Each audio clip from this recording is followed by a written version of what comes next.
خوش آمدید، ایک بار پھر آپ کی خدمت میں حاضر ہیں ٹی وی ون سے براہ راست سحری کے بابرکت لمحات میں آپ دیکھ رہے ہیں نور رحمان عشق رمضان ہماری ٹرانسمیشن۔ اور سب سے پہلے شکریہ ادا کرنا چاہوں گا جے ڈاٹ کا، جو بھیجتے ہیں ہمارے لیے ملبوسات، اور ان کے ملبوسات کی بات ہی کچھ اور ہے، تو بہت شکریہ جے ڈاٹ کا ملبوسات بھیجنے کے لیے۔ تو چلتے ہیں اپنے اس پروگرام کی جانب جس میں ہم آپ کے سامنے ایک سوال رکھتے ہیں۔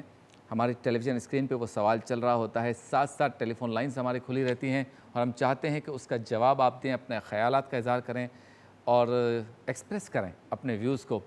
تو سیگمنٹ کا نام ہے سوال ہمارا، جواب آپ کا۔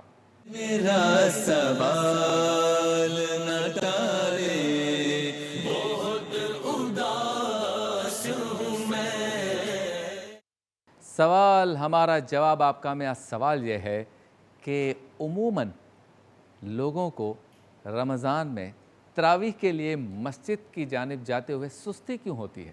یہ بات میں اس لیے کر رہا ہوں کہ تراویح کے لیے مسجد میں جانا یقیناً مردوں کے لیے یا مردوں کا شعبہ ہے، یا مردوں کے لیے رمضان کی رونق ہے۔ بعض مساجد میں شاید خواتین کا بھی ہے جانا، لیکن جو بیسیکلی یہ جو تراویح کا جو مزہ ہے، رونق ہے، ڈیوٹی ہے، ذمہ داری ہے، وہ مردوں کی ہے۔ لیکن ہم یہ دیکھتے ہیں کہ جو لوگ روزہ رکھتے ہیں، اور روزہ تو پابندی سے رکھتے ہیں، لیکن تراویح جو ہے باجماعت مسجد میں جا کر، یہ ریشو بہت کم ہے، یعنی 100% نہیں ہے کہ جتنے لوگ روزہ رکھتے ہیں 100% وہ سارے لوگ مسجد میں جا کے تراویح پڑھتے ہیں، مرد حضرات، ایسا نہیں ہے۔ تو ذرا سمجھنے کی کوشش کرتے ہیں کہ ایسا کیوں ہے۔ میں چاہوں گا کہ اس پر آپ اپنے خیالات کا اظہار کریں۔ اصل معاملہ ذرا اس پر غور کریں تو کیا مساجد میں لائٹ نہیں ہوتی اس لیے ہم نہیں جاتے؟ مساجد میں پنکھے نہیں لگے ہوتے اس لیے ہم نہیں جاتے؟ آج کل تو بعض مساجد میں اے سی بھی لگا ہوا ہے۔ تو کیا ہوا نہیں آتی اس لیے نہیں جاتے کہ بھئی پسینہ بہت ہوتا ہے، گرمی بہت ہوتی ہے، کون مسجد جائے؟ تراویح 20 رکعت، مشقت بھی ہے اور گرمی ہے۔ تو کیا بجلی نہیں ہے؟ پانی نہیں ملتا پینے کو؟ ہم نے دیکھا کولر بھی لگے ہوتے ہیں۔ مساجد کی کمیٹیاں اور انتظامیہ بہت اہتمام کرتی ہے۔ چپل چوری ہو جاتے ہیں، ایسا تو نہیں ہے؟ یہ سیکیورٹی کا مسئلہ ہے۔ آج کل تو حکومت نے ایسا کر دیا کہ تراویح کے اجتماعات کے لیے باقاعدہ پولیس اور رینجرز کی گاڑیاں بھی کھڑی رہتی ہیں، تو یہ بھی مسئلہ نہیں ہے۔ پھر کیا آواز سے نہیں آتی قاری صاحب کی؟ تو ہم نے یہ دیکھا ہے کہ مساجد کی جو کمیٹیاں ہیں، انتظامیہ ہے، اور خود قراء حضرات یا حافظ قرآن جو ہے، حافظ صاحب جو ہیں، وہ ذاتی دلچسپی لے کر رمضان سے پہلے مائک وغیرہ اور ساری چیزیں ٹھیک کرواتے ہیں۔ تو جب یہ مسئلہ بھی نہیں ہے، یعنی بجلی بھی ہوتی ہے، پنکھا بھی چل رہا ہوتا ہے، ہوا بھی آ رہی ہوتی ہے، آواز بھی ٹھیک آ رہی ہوتی ہے، پانی کا بھی انتظام ہوتا ہے، اور بعض مساجد میں تو تراویح کے بعد شربت بھی پیش کیا جاتا ہے، تو اور سیکیورٹی کا بھی مسئلہ نہیں ہے۔ تو پھر کیا وجہ ہے کہ ہمارے ہاں تمام روزہ دار مرد رات کو تراویح کے لیے مسجد میں نہیں جاتے؟ تمام اس پر ذرا غور کرنا ہے، اور غور اس لیے کرنا ہے کہ ویسے تو تراویح پڑھنا لازم ہے، جو علماء کرام سے ہم نے سنا کہ سنت موقدہ قریب الواجب ہی ہے تقریباً، تو واجب ہو گیا تو پڑھنا ضروری ہے۔ اس میں بھی بعض لوگ یہ غلط فہمی پیدا کرتے ہیں کہ تراویح نہیں بھی پڑھیں گے تو چلے گا۔ ہاں، باجماعت والا معاملہ جو ہے نا اس میں ہے، لیکن خوبصورتی رمضان کی جو ہے وہ تو باجماعت تراویح میں ہے کہ گلیوں سے مرد نکلیں اپنے بچوں کے ساتھ، خوشبو بھی لگی ہوئی ہو، بچوں نے جو ہے وہ اچھی خوبصورت ٹوپیاں اور لباس زیب تن کیا ہوا ہو، اور باپ کے ساتھ یا اپنے بڑے کے ساتھ مسجد کی طرف جا رہے ہوں، اور 20 رکعت پڑھیں۔ ہر 4 رکعت کے بعد گیپ بھی آتا ہے، اس میں دعا بھی ہوتی ہے۔ بعض مساجد میں 12 رکعت کے بعد بھی گیپ آتا ہے۔ پھر باجماعت وطر بھی ہے۔ پھر جب باہر نکلتے ہیں تو محلے والے دوست، رشتہ دار، احباب سے ملاقات بھی ہوتی ہے، تو ایک اتحاد کا، یگانگت کا، بھائی چارگی کا ایک عنصر بھی ہے۔ مسلمانوں کی وحدت کا نمونہ ہوتا ہے کہ ایک ساتھ سب مسجد کی طرف جا رہے ہیں، اور ایک ساتھ پھر جب باہر نکلتے ہیں۔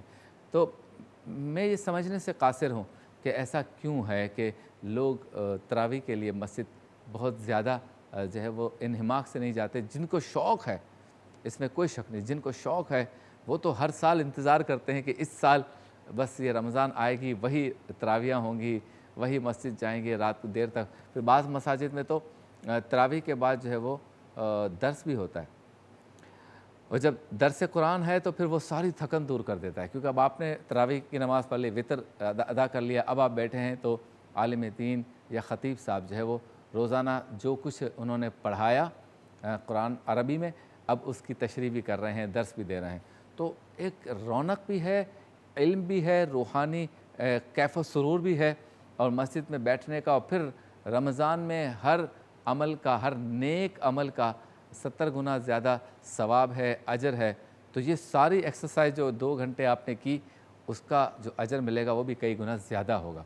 اچھا، پھر تراویح کی سب سے بڑی خوبصورتی یہ ہے اور فائدہ یہ ہے کہ آپ قرآن سن رہے ہیں، رب کا کلام سن رہے ہیں. پورا سال یہ موقع بہت ہی کم بلکہ نہیں آتا میسر کہ الحمد سے لے کے والناس تک پورا قرآن آپ سنیں اور باجماعت سنیں. یعنی سارے جو 100 200 1000 2000 3000 لوگ اس مسجد میں ہیں، وہ سارے باجماعت سن رہے ہیں. تو یہ بھی اپنی نوعیت کا ایک خوبصورت لمحہ ہوتا ہے کہ ہم جو ہے وہ قرآن پاک کو سنتے ہیں. تو سوال آج کا یہ ہے کہ اتنے فوائد ہونے کے باوجود تراویح کی نماز میں سستی کیوں کی جاتی ہے؟ تراویح کے لیے مرد کیوں نہیں جاتے؟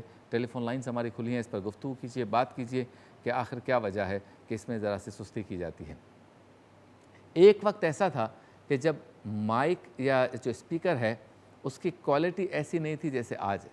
تو آج تو جو ایکو ساؤنڈ اور اس میں ڈیلے سسٹم اور اس میں آواز کا ٹیریبل بیس، ان سب کو ایڈجسٹ کرنے کا نظام ہے، تو آواز بھی بڑی مسحور کن آتی ہے. جیسے آپ نے دیکھا نا خانہ کعبہ میں جو اسپیکرز لگے ہوئے ہیں وہ تو خیر بہت ہی ہائی کوالٹی کے ہیں. تو یہ بھی ڈیپینڈ کرتا ہے کہ اسپیکر یا اس کی کوالٹی کیسی ہے. تو یہ آواز کو زیادہ مسحور کن بناتی ہے، سننے والے کو زیادہ لطف آتا ہے. اچھا، اب ہم نے یہ بھی دیکھا ہے کہ تراویح کی نماز جو ہے یا جماعت جو ہے، اس میں کچھ ایسی چیزیں بھی ہیں کہ جس کے بارے میں احتیاط بھی کرنی چاہیے. جیسے میں نے ابھی ذکر کیا کہ لوگ اپنے بچوں کو لے کے آتے ہیں، یہ پلس پوائنٹ ہے، بالکل پلس پوائنٹ ہے. لیکن پہلے، دوسرے، تیسرے، چوتھے روزے کے بعد تعداد جو ہے نا 4-5 روزے کے بعد کم ہونا شروع ہو جاتی ہے. اچھا، شروع میں بچے بھی بڑے جو ہے وہ توجہ سے آتے ہیں، جوش میں آتے ہیں، شوق سے آتے ہیں مسجد، لیکن بعد میں جو ہے وہ بچے بھی آنا کم ہو جاتے ہیں. اچھا، شروع میں جب بچے آتے ہیں یا بعد میں بھی جو آتے ہیں، اس میں ایک احتیاط یہ ہے کہ بچے شور بھی مچاتے ہیں، شور بہت مچاتے ہیں. اور اگر کچھ بچے ساتھ مل جائیں محلے کے تو وہ اس کو تفریح کی جگہ بنا دیتے ہیں بدقسمتی سے. تو ٹریننگ کا بھی اس میں ایک عنصر ہے کہ جب ہم بچوں کو لے کے جاتے ہیں تراویح کی نماز کے لیے مسجد میں، تو ہمیں بتانا چاہیے کہ بیٹا مسجد کے آداب کیا ہیں، دیکھو شور نہیں مچانا. چونکہ بچے تھک جاتے ہیں، ایک رکعت جو ہے وہ 4-5-6 منٹ کی تو ہوتی ہے کم از کم، تو 2 رکعتیں 12 منٹ کی 10 منٹ کی ہوگی تو بچے تھک سکتے ہیں یا تھک جاتے ہیں. تو جب وہ 4-6 رکعت کے بعد تھوڑی سی طبیعت میں ان کے ڈھیلا پن آتا ہے تو پھر وہ دوست تلاش کرتے ہیں اور پچھلی صفوں سے پیچھے جا کے وضو خانے کے پاس کہیں جا کے ایک میٹنگ شروع ہو جاتی ہے. تو جب ہم یہ ترغیب آج کے اس نشست کے ذریعے دے رہے ہیں کہ جانا چاہیے تراویح کی نماز کے لیے، سستی نہیں کرنی چاہیے، اور یہ بھی ترغیب دے رہے ہیں کہ بچوں کو بھی لے جانا چاہیے، تو بچوں کو پھر لے جاتے وقت یہ سمجھانا بھی ضروری ہے کہ جب آپ نے وہاں جانا ہے تو آپ نے کن آداب کا خیال رکھنا ہے. یعنی بار بار پانی پینے کے لیے اٹھنا، پانی اڑانا، گرانا، وضو خانے پہ جا کے پانی کو ضائع کرنا، یا آپس میں مسکراہٹوں کے ساتھ ساتھ ایک قہقہے تک بات چلی جاتی ہے، اس سے بچنا، دنیاوی باتیں، کھیل کود. تو میں یہ سمجھتا ہوں کہ جب ہم خود تراویح کی نماز کے لیے سستی نہیں کریں گے اور مسجد میں جائیں گے اور اپنے ساتھ اپنے ان بچوں کو جن کی عمریں بہتر ہے، یعنی بالکل ہی وہ چھوٹے بچے نہیں، جب ان کو لے کے جائیں گے اور یہ باتیں سکھائیں گے تو رمضان میں یہ موقع مل جائے گا کہ وہ مسجد کے آداب بھی سیکھ جائیں گے، تراویح کی نماز کو بھی سمجھیں گے. پھر آپ سے سوال بھی کریں گے کہ بابا یہ عام نماز تو بڑی چھوٹی ہوتی ہے، یہ بڑی کیوں ہوتی ہے؟ پھر آپ ان کو بتائیں گے. پھر وہ بتائیں گے کہ قاری صاحب اتنا تیز تیز کیا پڑھ رہے ہیں؟ پھر آپ بتائیں گے یہ قرآن ہے. پھر کہیں گے روز پڑھتے ہیں تو کیا ہے؟ تو آپ بتائیں گے کہ وہ روزانہ 1.25 پارہ پڑھتے ہیں. پھر 27ویں کو، 23ویں کو یا 21ویں کو جہاں جہاں ختم قرآن ہوتا ہے تو آپ بتائیں گے کہ ختم قرآن جو ہے وہ کرنا ہے یا ہونا ہے آج. تو یہ بھی ساری چیزیں وہ ٹریننگ کا حصہ بن جاتی ہے، وہ ٹرین ہو رہا ہے. تو میں یہ سمجھتا ہوں کہ رمضان میں تراویح کی نماز رمضان کی ایک رونق ہے، رمضان کا ایک اہم جز ہے، رمضان کی خوبصورتیوں میں سے ایک خوبصورتی ہے جس میں ثواب کے ساتھ ساتھ اپنا تزکیہ، وقت کو مسجد میں گزارنا، کئی گنا زیادہ عبادت کا ثواب لینا، اور اگر بچوں کو ساتھ لے گئے تو بچوں کی ٹریننگ کا بھی ایک سبب بنتا ہے۔ ایک اور چیز جو تراویح کی نماز سے ریلیٹڈ ہے وہ یہ ہے کہ جیسے ہم گھر میں قرآن پڑھتے ہیں رمضان المبارک میں، ہر کوئی تلاوت قرآن کرتا ہے، ایک رکوع ضرور پڑھتا ہے، پورا قرآن ختم کرنے کی بھی بہت زیادہ روایت اور رواج ہے ہمارے ہاں، خواتین میں بھی بہت ہے، مردوں میں بھی بہت ہے۔ تو جتنا آج قاری صاحب نے سپارہ سنایا ہے، تو مرد حضرات یہ کوشش کرتے ہیں کہ میں جب الگ سے قرآن پڑھوں گھر میں تو میرا اور قاری صاحب کا قرآن جو ہے یا حافظ صاحب کا قرآن جو ہے وہ ساتھ ساتھ چلے، یعنی آج 1.25 پارے کی تلاوت ہوئی ہے تو 1.25 پارہ میں بھی پڑھوں۔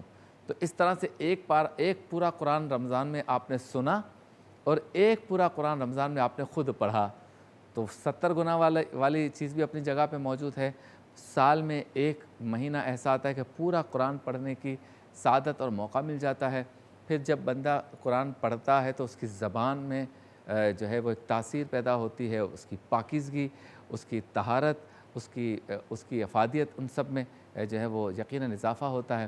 اور پھر قرآن جب بندہ پڑھتا ہے تو وہ سینے میں نور پیدا کرتا ہے۔ تو خود قرآن پڑھنا اور قاری صاحب سے قرآن سنا تو سماعتوں کو رونق بخشتا ہے، سماعتوں کو پاکیزگی دیتا ہے۔ تو گویا کہ رمضان میں تلاوت قرآن، تراویح کے لیے گھر سے جانا، پھر ہر قدم پر جو ثواب کا کہا گیا، پھر گھر سے وضو کر کے نکلیں، وہ ایک ثواب کا عنصر ہے۔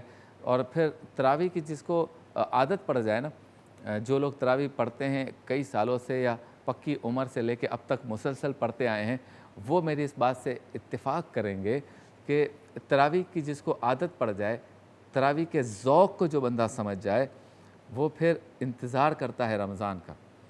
رمضان کی جب بات آتی ہے نا تو 3-4 چیزیں ہمارے سامنے آتی ہیں۔ ایک تو روزہ آتا ہے اوبویسلی، دوسرا قرآن آتا ہے، تیسرا تراویح، چوتھا سحر و افطار۔ یہ 4-5 چیزیں رمضان کا ذکر ہوتے ہی ہمارے سامنے آتی ہیں۔ تو جس نے تراویح کی لذت کو چکھ لیا، وہ اگر تراویح کی نماز نہ پڑھ سکے، خدا نہ خواستہ کسی دن یا کسی رات نہ جا سکے مسجد، تو بے قرار رہتا ہے کہ آج کوئی چیز مکمل نہیں ہوئی، گو کہ نماز تراویح جو ہے اس کا ادا نہ کرنے سے روزے پہ تو کوئی اثر نہیں ہے، اس کا نہ پڑھنا الگ سے گناہ ضرور ہے، لیکن نماز تراویح کی جن کو عادت پڑ گئی، جس نے اس مزے کو چکھ لیا ہے، وہ اگر نماز تراویح اس کی چھوٹ جائے تو اسے ایسا لگتا ہے کہ آج کوئی چیز مجھ سے چھوٹ گئی ہے یا میری کوئی چیز مکمل نہیں ہوئی ہے۔ تو میں ضرور چاہوں گا کہ جو لوگ نماز تراویح پابندی سے نہیں پڑھتے بغیر کسی وجہ کے، وہ ضرور نماز تراویح کی عادت ڈالیں، نماز تراویح میں سستی ختم کریں، نماز تراویح کی لذت کو چکھیں خود بھی اور اپنے اہل خانہ یعنی بچوں کو بھی لے کے جائیں۔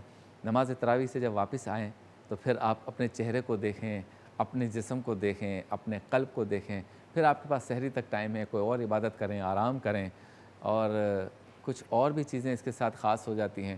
ہمارے ہاں لوگ افطار کرتے ہیں تو یقیناً کھجور، شربت اور فروٹس اور فرائی کی آئٹمس کھاتے ہیں، اور پھر کھانا جو ہے مکمل وہ تراویح کے بعد، کیونکہ بہت زیادہ کھانا کھا لیتے ہیں تو پھر تراویح کی نماز میں یا نماز تراویح کے دوران سستی ہوتی ہے۔ کچھ ٹپس تھیں یہ، اور یقیناً مجھے آپ کے فیڈ بیک کا انتظار رہے گا۔ چلتے ہیں بریک کی جانب، واپس لوٹیں گے، علماء کرام کی محفل ہوگی، مجلس ہوگی اور عالم ٹائم کا سیگمنٹ ہوگا ایک مختصر سے وقفے کے بعد۔